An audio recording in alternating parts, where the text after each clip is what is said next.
Shabbat Shalom. This is Barbara, and I'm serving as your host today. I want to welcome everyone to the Sabbath Day conference call, and Brother Pete is here as your co-host.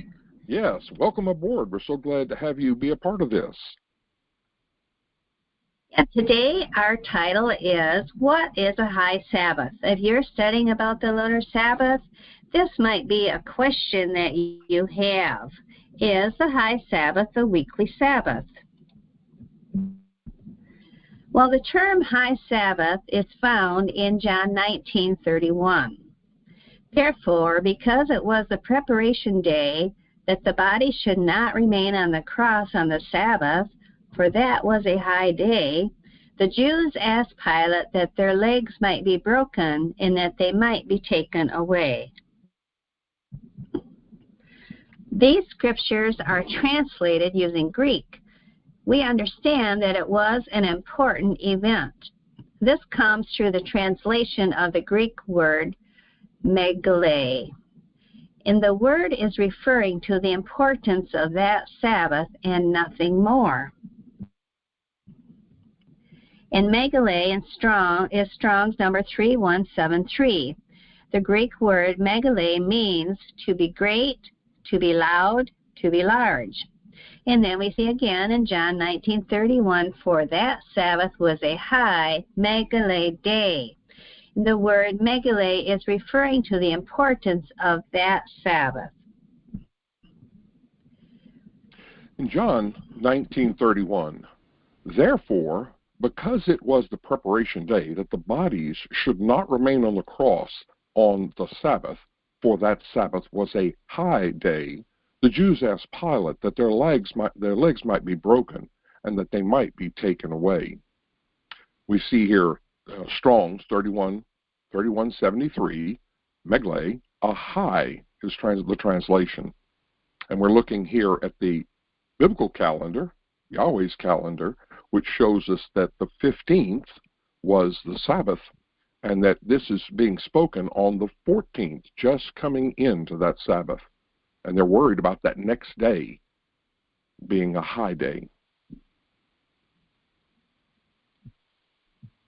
So here are some places where the word megale is used in Scripture.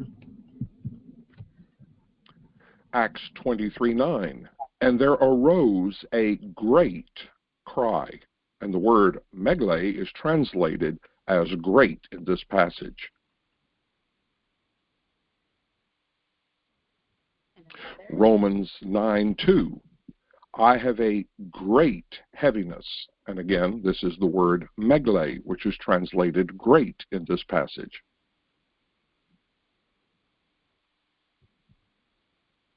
Revelation 5:2, proclaiming with a loud voice. And here the word megale is translated loud.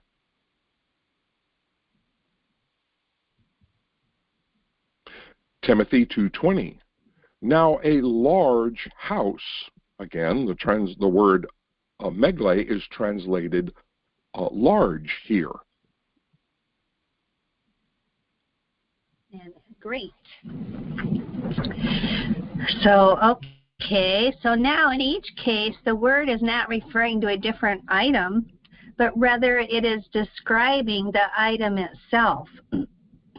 The cry was great. The voice was loud. The house was large. So this Sabbath was important. John 19:31, for that Sabbath was a high day, an important Sabbath. John 19:31, for that Sabbath was a high, and it was Gadol day. That's Hebrew 14:19. In Hebrew, we see the word in Hebrew is the word Gadol, and it means to be great, to be large, to be important, to be high, and to be mighty. The King James translates Strong's 14:19 in the following manner: great 397 times, high 22 times, great 19 times, and then you can see that various ones on down, miscellaneous even 44. So there are lots of different ways it's translated, but it's the same Hebrew word, magdol. Oh, okay. So we've seen it in Greek and we've seen it in Hebrew. So here are some examples of the Hebrew word gadol, yes. Strong's 1419. Here are some examples in Scripture. Genesis 1:16. Elohim made two great, and that's 14:19, two great lights, the greater light to rule the day, and the lesser light to rule the night. He made the stars also. And Genesis 12:2. And I will make of thee a great, that's Strong's 14:19, a great nation, and I will bless thee and make thy name great, and thou shalt be a blessing. And then again, Genesis 18:18, seeing that Abraham shall surely become a great, Strong's 14:19, great and mighty nation, and all the nations of the earth shall be blessed in him. And one more, I think this is the last one here on our examples, 1 Kings 3:4. And the king went to Gibeon to sacrifice there, for that was the great, Strong's 14:19, the great high place. And this was before Solomon's temple was built. The great high place, 1,000 burnt offerings did Solomon upon that altar. The Sabbath in John 19:31 is not another type of Sabbath, but rather that day was an important day because, first, it was the first day of unleavened bread. It falls upon it. 2, the weekly Sabbath falls upon it. 3, it was the day Yeshua rested upon it it was the day Yeshua rested upon after being crucified. And 4, it was the day before he rose from resting, which we are told was the first day of the week. We see in the calendar there that the 16th would have been the first day. So we see one Sabbath, we see Passover on the 14th, then the 15th is the high Sabbath day, and then the 16th is the first of the next week.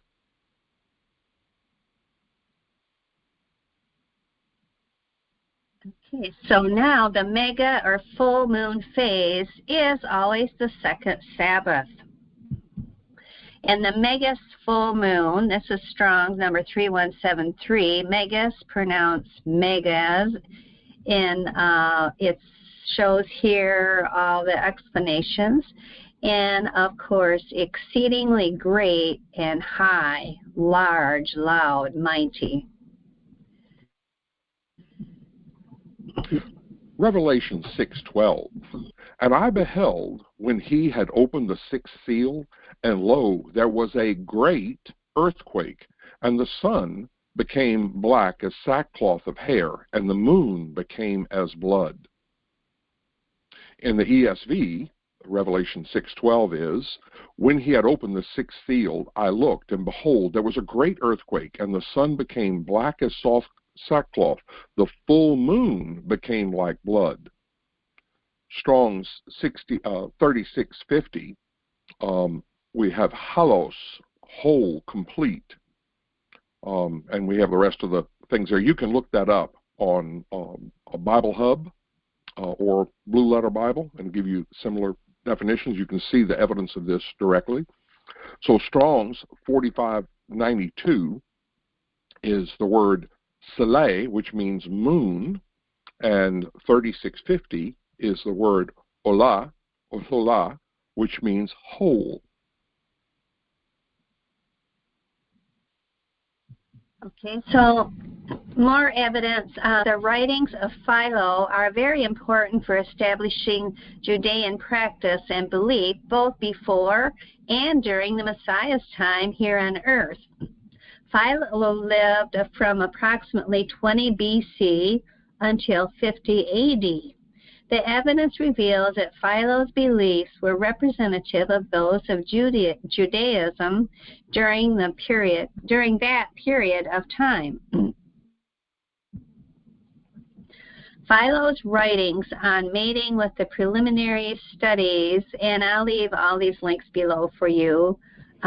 For it is said that in Scripture, on the 10th day of this month, let each of them take a sheep according to his house, in order that from the 10th there may be consecrated to the 10th, that is, to Yahweh, the sacrifices which have been preserved in the soul, which is illuminated in 2 portions out of the 3, until it is entirely changed in every part, and becomes a heavenly brilliancy like a full moon at the height of its increase at the end of the 2nd week.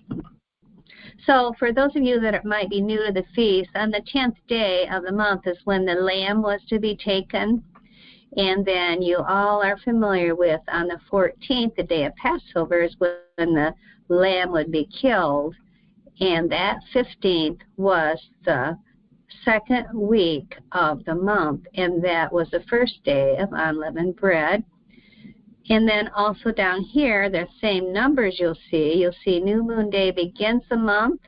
There's that day 10, there's 14, and a full moon in the middle of the month at the 2nd week. And in Philo's special laws, too, the 5th festival section, it says, and this feast is begun on the 15th day of the month, in the middle of the month, on the day in which the moon is full of light.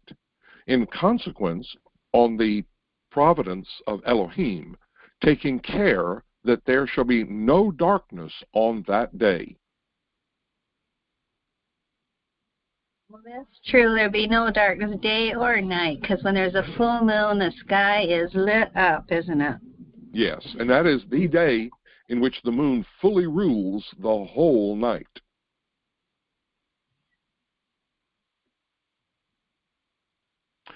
Philo's readers and fellow Judeans of that era understood that the weeks were by the moon, and at the end of the 2nd week there would be a full moon.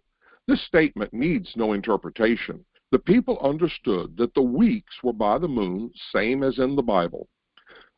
The sacred 7th day of the week, which comes at the end of the 2nd week, must be a full moon Sabbath. And that taken from Hope of Israel. You can look up that link right there. Yes, and a lot of this information did come from that site. So the Decalogue, I'll give that over to you, Brother Pete. Sure. The Decalogue 30, page 159. But to the 7th day of the week he has assigned the greatest festivals, those of the longest duration, at the periods of the equinox, both vernal and autumnal, in each year, appointing 2 festivals for these 2 epochs, each lasting 7 days, the one which take place in the spring being for the perfection of what has been sown, and the one which falls in autumn being a feast of thanksgiving for the bringing home of all the fruits which the trees have produced. Quote, the 4th commandment, which treats of the Sabbath day, must be regarded as nothing less than a gathering under one head of the feasts and the purifications ordained for each feast. The proper lustrations of the acceptable prayers and flawless sacrifices with which the ritual was carried out. By the 7th, I mean both the 7th, which includes the most creative of number 6, and that which does not include it, but takes precedence of it and resembles the unit. Both these are employed by him in reckoning the feast times. And we see there on the biblical calendar, of course, they're identical calendars because they're both registered with the moon. And we see that the first festival, the Pesach, would be starts on the 15th and runs through that continuous week. And of course, that's the Feast of Unleavened that runs through that week. And then in the fall, we see that Tabernacles is started on the 15th and runs through that following week as well. Both of those being the full moon. So, yes, that's right. Both were at the time of the full moon, the second week. Facts from Philo's writings. Fact number 1. The full moon is at the end of the second week, whereas it has been argued by those determined to oppose Yah's truth that the weeks had nothing to do with the moon. Fact 2, they state that the full moon is on the 15th. Fact 3, Philo teaches that the 15th begins both of the 7-day feast festivals each year, Feast of Unleavened Bread and the Feast of Tabernacles, which is the same 15th full moon that is at the end of the second week. And this is impossible with the Roman or Gregorian calendar that we keep today. The question is, could this same 15th be the weekly 7th day that the festivals are assigned to? Philo clearly says that both of these festivals have been assigned to the 7th day of the week. Yes, it is the 15th that is at the end of the second week, and it is the 7th day of the lunar week, and the same 7th day that begins these feasts. So what is a high Sabbath? Well, we found out high in the Hebrew is gadol, and it means to be great, to be large, to be important, and to be high, to be mighty. And also high in the Greek is megale, meaning to be great, loud, or large. The words gadol and megale are referring to the importance of that Sabbath and nothing more. So the 15th is the weekly 7th day that the festivals are assigned to. It is the time of the mega or full moon. The 15th of the first month is always the first day of unleavened bread and is always the second weekly Sabbath. The 15th of the 7th month is always the first day of tabernacles, and it is always the second weekly Sabbath. 2 Sabbaths always following on the 15th cannot occur on a solar Gregorian calendar. So, as we have studied, the 15th is always the second weekly Sabbath. It falls at the time of the mega, the full moon, and the second Sabbath of the month is a high day because of the mega moon. Isn't that right, Brother Pete? Do you have any comments for us before we close? Yes, that is exactly correct. And I think that one aspect that shows up in the word megla that I think modern readers, modern English, we don't catch. We speak in superlatives. If you ask for a great shake in the sense of large, you would think it is supersized.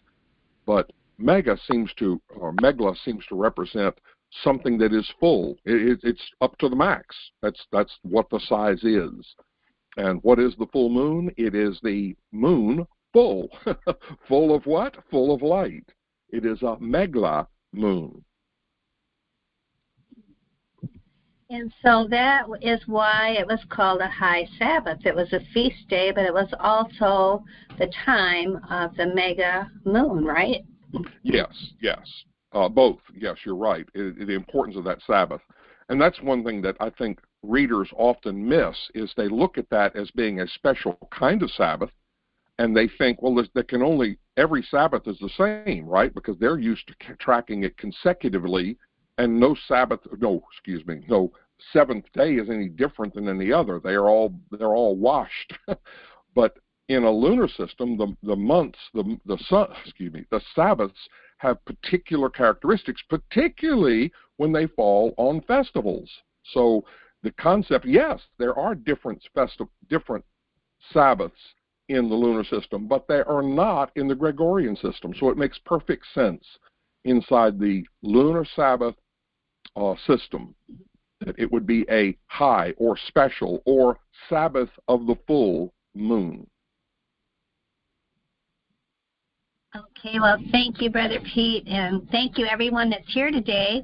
And to access more information about the 15th and the 8th and the 22nd, all the Sabbaths that are in creation that Israel kept and that we are to keep, that calendar in the heavens, please go to our website, lunarsabbathday.com. So we'll say shalom, shalom for now. Thank you.